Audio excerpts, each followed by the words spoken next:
El poder de la palabra entra en debate. En un artículo publicado en la colega revista Vanguardia, de un especial trabajado por el economista Alberto Acosta, ahora en oposición al gobierno, junto con el economista Juan Ponce Jarrín, se menciona un estudio de la Flaxo mediante el cual se señala que la pobreza en el sector indígena se estancó, especialmente esa caída que se venía sobrellevando, y más bien ha subido 10 puntos en el actual gobierno. Si el estudio es cierto, y si la medición es cierta, he leído el artículo en mención, bueno, pues da la casualidad entonces de que con buen motivo y buena razón los indígenas reclaman. O sea, todo el esfuerzo que el gobierno ha hecho por mejorar o arreglar la situación de la pobreza extrema y indigencia en el Ecuador, en el caso de los indígenas no ha tenido ningún resultado. Es más, ha empeorado. ¿Es cierto o no es cierto eso? El economista David Molina, subsecretario del Ministerio Coordinador de Política Económica del Ecuador, nos ha pedido la oportunidad de responder a este tema. Lo abrimos, pese a que, como señalo, el artículo ha sido publicado en la revista Vanguardia. Sin embargo, de ello yo considero que debe debatirse esto. Me parece importante que se debata. Bienvenido, economista, gracias por estar con nosotros. Muchas gracias, gracias por la invitación. Trabajo en el Ministerio de Coordinación de la Producción con la ministra Natalie Sello, me ha delegado para hacer algunas puntualizaciones. Primero, es importante que sus oyentes conozcan qué es lo que está atrás de esta publicación, para empezar a rebatir algunos de los números que presentan estos dos autores que usted les mencionó. Primero, mencionarlos usted también, no sé por qué lo va a decir. ¿O tienen alguna provisión en el gobierno de la Revolución Ciudadana de mencionarle al Alberto Acosta? En lo absoluto, es simplemente porque el tiempo es corto y prefiero avanzar en la argumentación. Primero, el titular de la revista dice: la pobreza no cae en la revolución. Si ustedes, estamos en una radio, los oyentes no pueden ver lo que estamos viendo nosotros, pero en el pie de página de ese mismo titular, el gráfico muestra claramente que la pobreza sí ha decrecido. ¿En cuántos puntos? A ver, si es que se puede ver. Sí, es pequeño el dato, pero digamos que ha venido cayendo, y del inicio del gobierno del presidente Correa, la pobreza ha disminuido del 36.6% al 35.8%. Ahora, ¿qué es lo importante de esto? Primero, lo importante es que lo que se están olvidando quienes están haciendo opinión pública sobre el tema de la pobreza es que el año 2009 hubo una de las mayores crisis mundiales de los últimos años.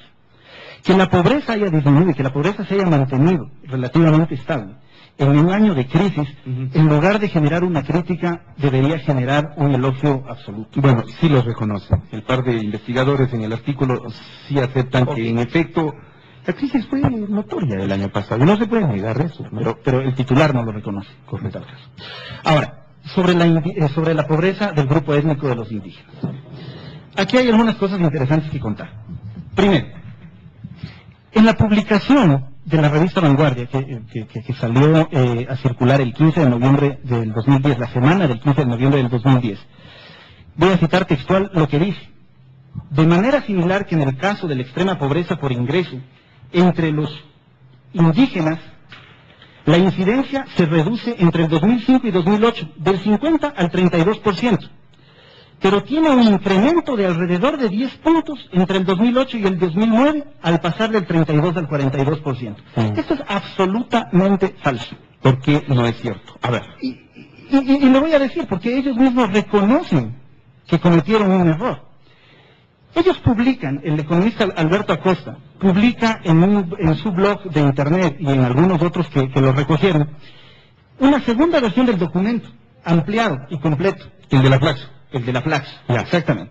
En donde ese párrafo, y bueno, y en el correo electrónico que envían a los destinatarios, admiten la existencia del error, dice textualmente, y voy a leer, para que los oyentes puedan diferenciar entre el uno y el otro. De manera similar que en el caso de la pobreza por ingresos, entre los indígenas, la incidencia se reduce entre el 2005 y 2008, del 82 al 75%. Y también entre el 2008 y el 2009, al pasar del 75 al 70%. O sea, habría una reducción del 5%. Y no un aumento del del 10%, 10%, como señalan. Ellos lo admiten. Nosotros hemos enviado una carta a la revista que la publicaran, tengo que publicarla, indicando que hay errores estadísticos y de fondo. Claro, bueno, en eso Juan Carlos Calderón, el director, es una persona respetable y debe acogerse el derecho de réplica, ¿no? Supongo que así será. Pero la crítica más importante que nosotros vemos al análisis realizado y publicado en la revista, más allá de los problemas en el manejo de la estadística, que por obvias razones tiene que ser como un manejo absolutamente delicado, es decir, equivocarse en 15 puntos, decir que subió 10 cuando en realidad bajó 5, a mí me parece que es un desliz que por la talla de quienes han escrito el artículo no debiera ser cometido, y no debiera ser publicado. Sobre todo porque tienen alta incidencia en la acción política de los indígenas. Ellos pueden argumentar con eso muchísimas razones para su actitud frente al régimen, ¿no? Pero ahora, lo importante es que a partir de esas premisas, que no son, como ya lo he demostrado, no son del todo técnicas o no se ajustan del todo a la realidad, hay una serie de afirmaciones que como Ministerio de Coordinación de la Producción tenemos que aclarar a la ciudadanía. ¿Afirmaciones como cuáles? En la publicación dice: en el gobierno no se ve una propuesta productiva que aliente al sector de la micro, pequeña y medianas empresas, a las cooperativas, a los emprendimientos comunitarios y asociativos. No asoman estos sectores en la primera línea de preocupación. No se ve que hayan sido integrados en un esfuerzo estratégico, que son esfuerzos y no los suyos.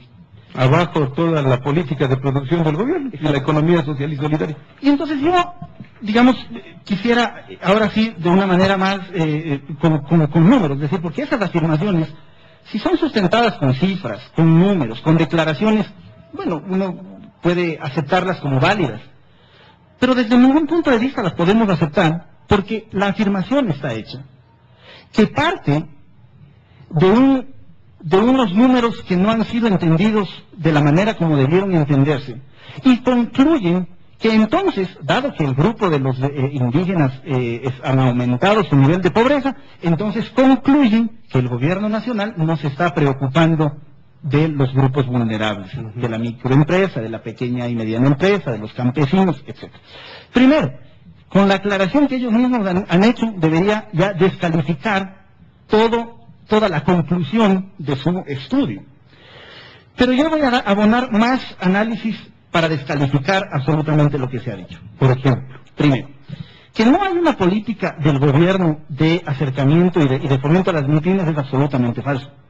Solo el Programa Nacional de Compras Públicas, impulsado por este gobierno, ha hecho, por ejemplo, la medición hasta julio de este año, o sea, julio, mientras a las empresas grandes del país, las compras públicas, es decir, el gobierno comprando bienes y servicios, a las grandes les compró entre enero y julio de este año 894 millones de dólares. Y a las pequeñas, a las MIPYMES 1.948 millones de dólares. Son 1.000 millones más.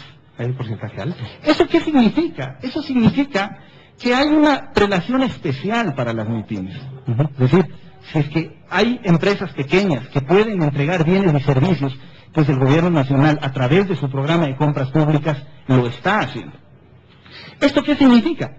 Significa que esto ya empieza a invalidar el hecho que no se ve en el gobierno. Ya. El segundo punto. El segundo punto. El acceso al crédito en el Ecuador, en general, vamos a hablar del acceso al crédito público, que es el que atañe a la acción pública, porque eso es lo que han cuestionado en la publicación. El crédito público, más que se ha triplicado en el gobierno del presidente Correa. Ha pasado de 1.6% del PIB a cerca del 3% del PIB, 2.7% del PIB. Pero le voy a dar un dato más interesante. El crédito público, el microcrédito público, o sea, el valor al cual alcanzan a obtener crédito las pequeñas y las medianas y las microempresas, pasó en el 2007 de una línea base donde prácticamente el microcrédito al sector público no existía, pasó de 13.8 millones de dólares y actualmente, hasta el mes de septiembre, tenemos 209 millones de dólares de microcrédito en volumen de crédito entregado al microcrédito. ¿En porcentaje cuánto equivale? ¿El crecimiento? A ver, son 209 millones de dólares de alrededor de 1.500 millones de dólares de todo el crédito público. ¿Por qué, digamos, el porcentaje no puede ser no extremadamente elevado? Es por el monto. Es decir, el microcrédito se tiene que entregar a muchas personas, $500 en promedio, $400 en promedio, $1.000 en promedio.